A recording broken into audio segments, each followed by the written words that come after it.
Hello and welcome back to a video where today I'm going to be showing you how to do HWA-RANG, the first brown belt form of Tae-kwon-do. We're going to start with pressing palm, middle punch, double forearm block, arm break, middle punch, high chop, and step forward, high punch.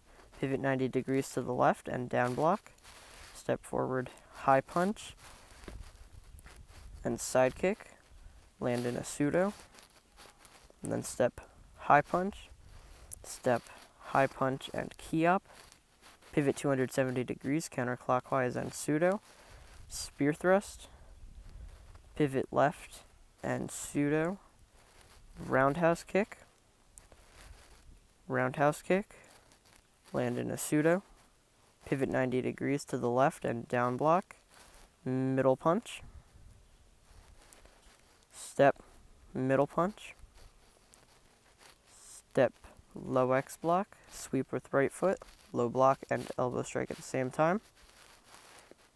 Pivot on the right foot, execute high-low forearm block, step out and pseudo, step out, pseudo, and key up.